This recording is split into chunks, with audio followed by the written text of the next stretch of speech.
Olivia Lemon with Main Squeeze Media, and we are here at the Greasy Spoon for Podcast Tuesdays. Give it up to the Greasy Spoon. I hope y'all have some oxtails on y'all plate, because I know I will be getting some after this. I am here to have a good conversation with the one and only Jonathan Martin. Well, thank you. I appreciate you. Thank you for having me. Thank you. I'm excited. Yeah, I think we're about to have some fun. There's so much I feel like we need to talk about, and so much that I'm just ready to hear. So make sure you guys are following Main Squeeze Media to stay tuned in, and also follow Main Squeeze Media for all of your daily Black news. So, to get into it, first of all, last time we were at the Greasy Spoon, we played Uno. Oh yeah, we did. That was probably 3 or 4 months ago? Yeah, you were a little competitive.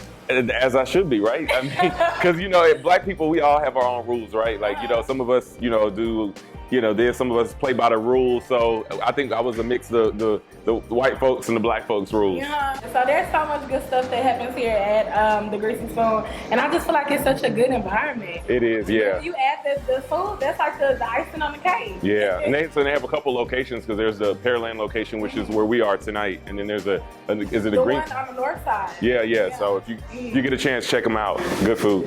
So me and Jonathan really had a long conversation before the cameras even started rolling. And I was telling him how this was really like a full circle moment, because when I was in school, we discussed, I interviewed you. Yeah. And I had to do that for a class. And I was telling him it was so COVID. Like, he had Fox 26 on the TV. I think we were talking about COVID. I think I was home. I was working from home. You were interviewing me from somewhere, and yeah, it was Zoom. Everybody was doing Zoom. No facial hair. Yeah, oh yeah. I grew that out. Yeah, so it's kind of crazy, because I just feel like now we're back here. I'm interviewing you. I'm out of school. So this is just a full circle moment. Oh, I'm glad to be here. So you grew up in Atlanta? Yeah, born and raised in that's where all my family is, born and raised in Atlanta, and then kind of made my way to Houston via a few other stops. What do you feel like are like core memories of Atlanta? So I was a little boy. I remember growing up during the '96 Olympics. I was real little. That was when Atlanta really started to change, because it was like, the Atlanta that people see now, there were no reality shows. Not everybody was moving there. It was just like Atlanta was becoming what it is now. So I remember '96 Olympics.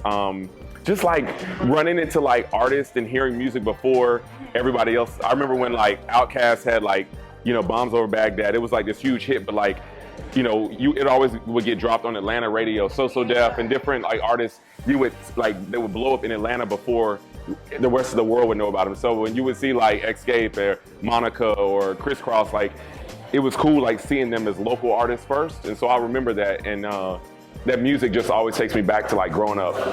So when we talk about music in Atlanta, I think when it comes down to the South, everybody tries to figure out who made the South on the map. Who put the South on the map when it comes down to music? So would you say Atlanta put the South on the map when it comes down to music? I know people may disagree. I say so. I feel like Atlanta influences so much the music, the culture, and it's been, just influencing all of the culture for so long. I think it's hard not to say. Granted, you have artists all over the place, and from Houston to New Orleans to everywhere else, but I think Atlanta is sort of like an industry. I don't think its overall impact and influence in the South is touched. Okay. Would you agree? I have to say, I can see why.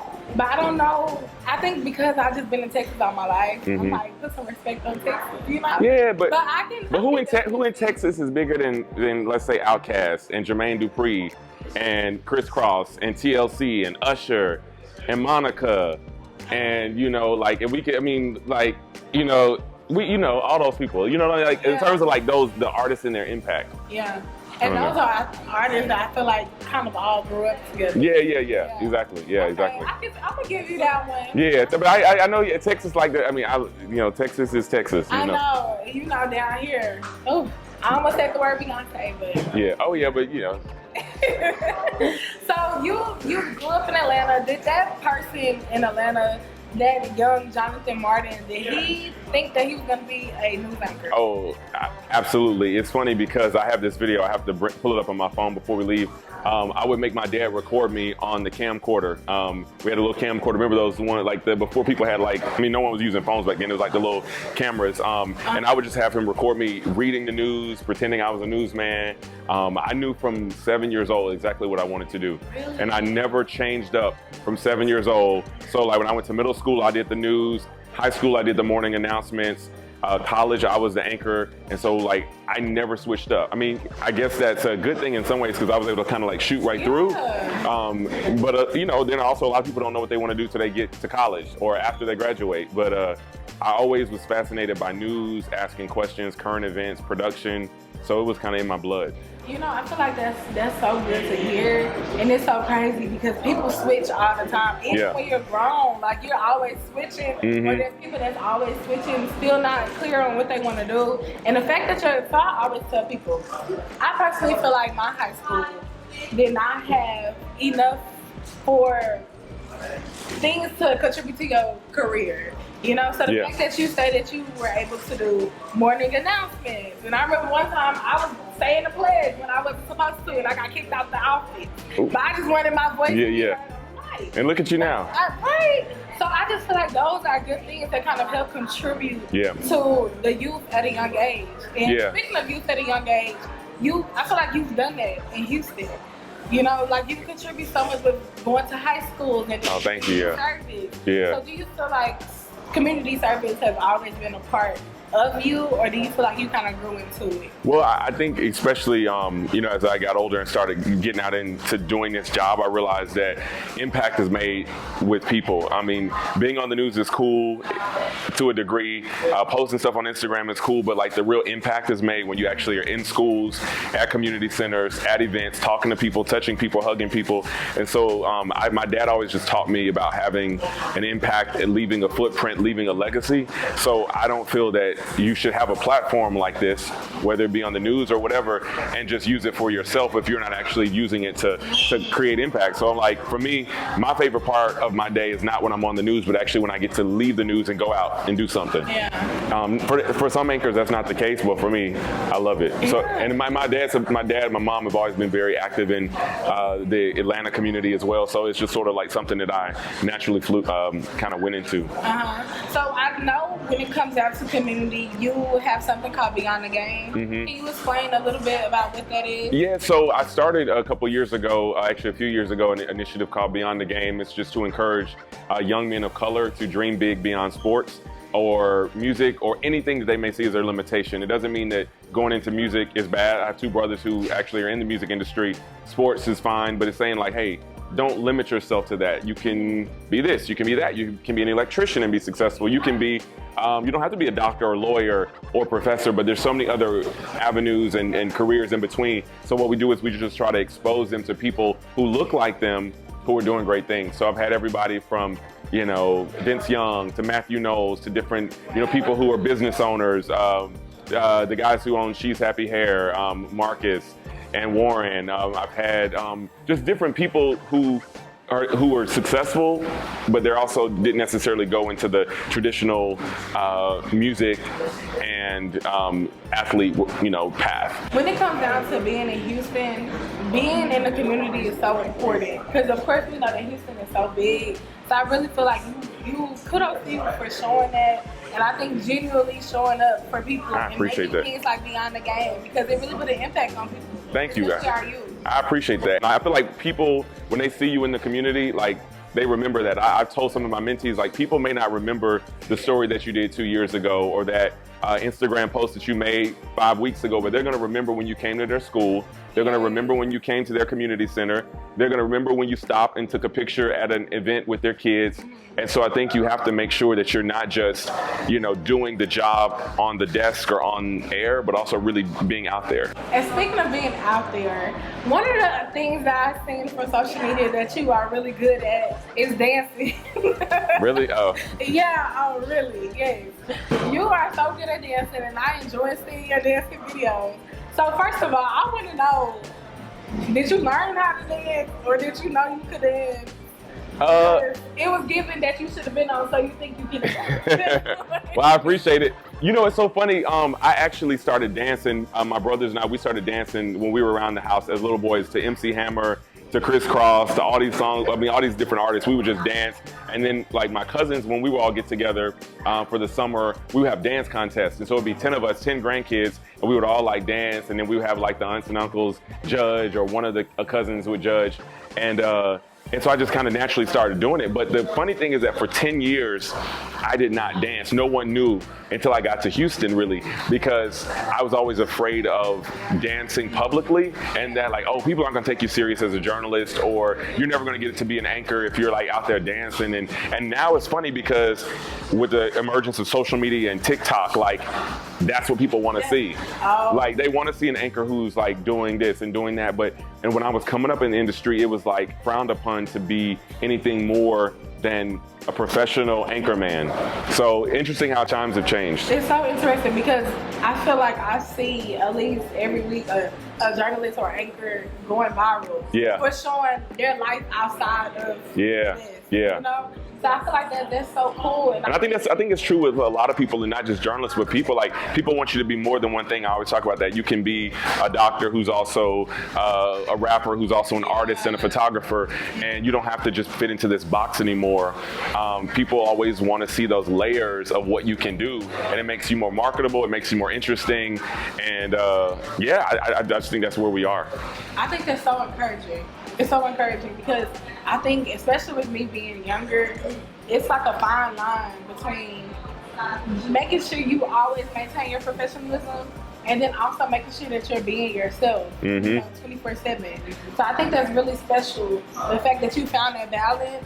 And then it's also like that balance is like, people enjoy that. Yeah. And I need to do it more, because sometimes you'll get in your head, to be honest, and you'll say, well, I shouldn't do that, and you start letting sort of just the doubt. And then it's like, no, when you actually post something, it's like, people are like, hey, we love it. We want to see more of it. So I think that's for you, for me, for anybody. Like, show those layers, show people who you are, and people actually celebrate that. Yeah. They there are a lot of people who have a lot of followers. It's not because they're necessarily the best at what they do. It's just that they're showing who they are. You know, they're showing themselves cook, or they're showing themselves dance, or they're showing themselves, putting on their outfit. And people are just interested in it because they're being themselves, as opposed to trying to be perfect. So you just recently announced that you were leaving Fox 26. Yeah. And I could just imagine that was just a lot to even announce. So I just want you to kind of walk me through that day. Walking through what it was, walking down that hallway. Well, it was more of a process. I knew I was leaving for a couple months, and I had a good conversation with my bosses and everything. And in this industry, you sign contracts. It's like, for a sports team, for this kind of job, you sign 3, sometimes 4 years. And I've been here 7 years. So I signed a couple contracts and a little bit more of an extension. And I was just, wanted to explore some other opportunities. And I wanted to get back home, closer to family. And so I knew in my heart, in my spirit, it was time to kind of do something else and try something else. And so a lot of my coworkers were sad to see me leave, but they weren't necessarily shocked, because a lot of them know where my heart is. And my heart has always been family and home. Yeah, but so I'm still kind of processing it. Like, I was taking some stuff down at my place today. I'm like, man, I'm really leaving. It just almost doesn't feel real. But it's also good to leave somewhere knowing that you're not just leaving and not going somewhere that is a place that's special to you. Like, I'm actually going home. I've moved so much in my career, and I always would get sad when I would move and feel like, man, I'm moving, but I'm not going home. I'm moving, but I'm not. And it's like, it just feels different this time. Like, man, I'm going home. Yeah. So it feels good. You tearing down stuff in your apartment. And then also, I just think about, you have made a life here for a very long time now. Well, 7 years, I don't know if that's very long, but it's long enough. Yeah. 7 years ago, I was. Yeah. You still are young. So that is a long time. Yeah. That is a very, very long time to make a place home. Yeah. So I just want to kind of go into maybe some, besides, Jonathan Martin at Fox 26, what are some Houston memories that you think will stick with you, or some Houston memories that kind of just made you love this place even more? Yeah. Okay, so going back to the dancing thing real quick. So I got asked to be on Dancing with the Houston Stars, which is a fundraiser for one of the dance companies here. I remember when they asked me to do that, I was like, I'm still new to Houston. I don't really know. I just don't want to. And I did it, and it was for me a moment where people got to see like my personality and who I was. And so I really, that was a big moment for me because I ended up winning and tying with KG Smooth. We ended up, and so from that moment, yeah, shout out to KG. And a lot of people in that moment were like, "Oh, bro, you're not just a little stiff news anchor who's new." Like it made people see me in a different way, and I realized that opened up a lot of doors. So that was one. Just a lot of stuff I got to cover. Super Bowl week in Houston, I think, was one of my favorite weeks because it was just like, it was like the city just like, it was just interesting. Like you saw people come out who normally don't come out. You saw the city just had this energy to it that week that I think was amazing. So that was big. Then, covering World Series and just getting to be out in different stories around people. Yeah, I mean, there's just so many different events and moments. I don't think I can really narrow it down. Yeah, just being out in the community and talking to people. But I just feel like, I will say this, because people always ask me to compare Houston and Atlanta, and I always say I love both cities, but I do feel like Houston people, there's more of like just... I heard a word. What? You said word, as in you're a Houstonian? Oh yeah, we are. Yeah. So right now I'm a Houstonian. Well, I'm in Houston, and I feel like people here are way more just cool and down to earth, and a little more like, it doesn't come with what you're wearing, what you're driving, who you know. It's like I love that about this city. It just feels like the people here are amazing, and I don't think you can beat that. I love Atlanta. That's my hometown, but I feel like that when you come to Houston, you understand why people stay here. Because people always ask me, what's so good about Houston? It's like, it's not that we have an attraction or you come here for something specific. It's just like when you come here, you understand why people stay here. Yeah. Does that make sense? Yeah, no, I definitely understand. When I think about all of the good stuff you covered, I also think about things like Hurricane Harvey. Those things that you really had to, I think, mentally stay stable while still doing your job. Yeah. I mean, Hurricane Harvey, that was one of those moments where like I had only been here a year, and here I am not really still not knowing the city fully, and I'm having to sort of help navigate. And we're on the air for like, we had to bring all our stuff to the station, sleep at the station. So we were on the air for like 12 hours. We would then go take a shower. We had a shower at the station. We would shower at the station, and they converted some of the newsroom rooms to like bedrooms. And so literally, you waking up, seeing your coworker, one's going to sleep, one's going on the air. But it was nothing compared to what people were actually dealing with out there. People were like depending on that. And I tell people all the time, I've been in Houston 7 years, but I can't think of another story or another moment where I felt like what I was saying, what I was doing mattered more. Like, a lot of the stories we cover, it's like, oh, that's on that side of town. That doesn't matter to me. But Hurricane Harvey was a moment that I think, I don't care who you are, where you were invested in, and you needed to know what was going on. If not for you, for your cousin, for your friend who was on another side of town who was dealing with it. And so I don't think there was ever a bigger story that affected more people than Harvey. Wow. I mean, other than COVID, but I'm talking about a Houston story. Yeah. I feel like when I always see you, you are always so stylish. I don't know. No, that's you. No, that's you. No, that's you and your sister. Y'all be coming with it. So I'm sure we've all seen, Steve Harvey said that a man needs 5 suits. Okay. And with those 5 suits, you can make so many different colors. Right. So what are 3 things that you feel like should always be in your closet? Okay, that's a good question. I think a couple good suits is always good. Like, a suit that you can, wear to sort of like more of a formal event, like whether that be a wedding, a funeral, a job interview, whatever. I think just like a dark suit is good. Also, then maybe like a lighter suit, maybe khaki or something where it's a little more casual, summertime, that you can still go to something that's dressy. And then a good like crisp white shirt. I mean, I think you can always dress that up or down. So a crisp white shirt can be with a suit. It can be casual. Yeah, and then like a nice pair of loafers, I think, because that can be dressed up or dressed down. Do you have a specific place like you get your white shirts from? Not really. I mean, there's a couple places online that I go to. This place called Thai Bar, but there's not really specific. I don't know. Because I know you can run through those like. Yeah. Get a few of them. Yeah, usually get powder blue, white, different.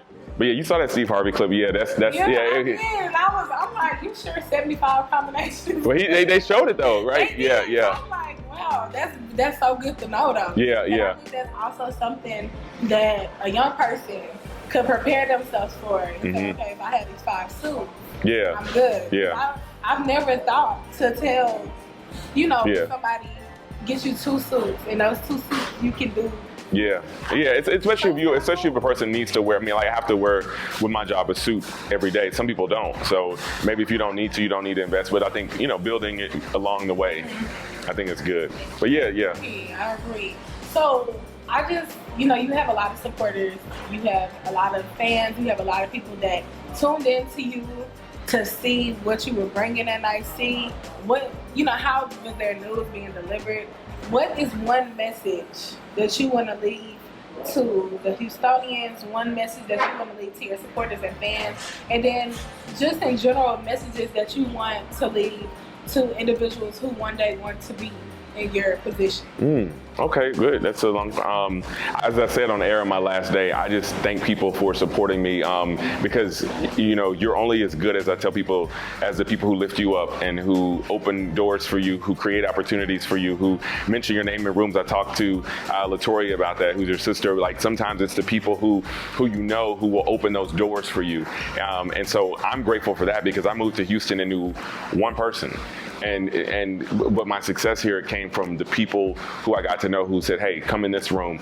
This door's open for you. We're going to create this space for you to do whatever you do. And I think that's where I'm grateful because that's not guaranteed, and I think that comes from just being building relationships. And that goes to my second question. To your second question, what I always tell a lot of young people now is like build relationships with people. Get to know people. Don't ask people for anything. One of the worst mistakes we make as people is that we meet somebody and we immediately go in for the ask. Can you do this? Can you do that? And you realize that the opportunities come from just building authentic relationships, making deposits in people's lives. And then before you know it, there's an opportunity that will come around, a door that will open that you never even had to knock on because it's just a relationship that you built 2 years ago or someone that you showed up for 3 years ago and you were just nice or you were kind. And so that's where the power is, I think, in just building authentic relationships. Well, on that note, I think we'll go ahead and wrap it up. Thank you so much for just dropping some good words of wisdom and then also allowing this to just kind of be a little wrap up of your time here in Houston. I'm grateful. Thank you for having me. Like I'm appreciative of anytime people see fit to put me on anything like this. It's an honor. Yeah. You are still out in the city. Things. Yeah. You want to tell everyone what are some things that you still have coming up before you actually Yeah. So I'm actually doing, Houston, it's interesting. My very first event when I moved here 7 years ago was the Houston Morehouse alumni brunch. And it's a big brunch that they have every year. I think last year was at Hotel Zaza. And basically it's they raise money for scholarships to send Houston young men to Morehouse. So they have a lot of alumni. So I emceed that breakfast. I mean, when I first got here, I went to it. Now my final event, one of them will be on June 16th, I believe, right before Father's Day weekend. They're having a big brunch, so you can still buy tickets for that. It's always a well-attended event. And then I have another event I'm doing, which is a fashion show, but it is the proceeds go toward the National NAMI, which is it's a mental illness and mental health organization. National Alliance on Mental Illness is what it is. And so I'll be taking part in that, and you can get tickets. So I'll post all that on my social media. Okay, perfect. So I'm gonna be out still doing stuff. Outside. Not outside, but I'm gonna be doing some stuff. Yeah. I'm gonna still be, and I'll still come back and do some events here, and because this will always be a special place. Oh, when you do that first event back, that's gonna be a special one.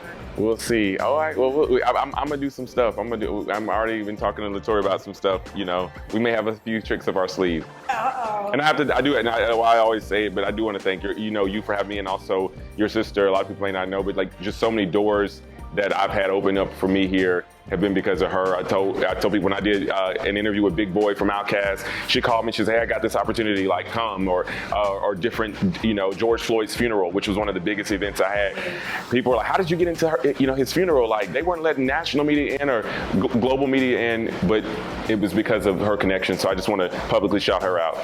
Okay, well, thank you so much. I thank you so much for speaking with me, and then also thank you to the Greasy Spoon, of course, for, you know, making sure that we have this platform to have podcasters. And there's one more thing that I just remembered: fitness.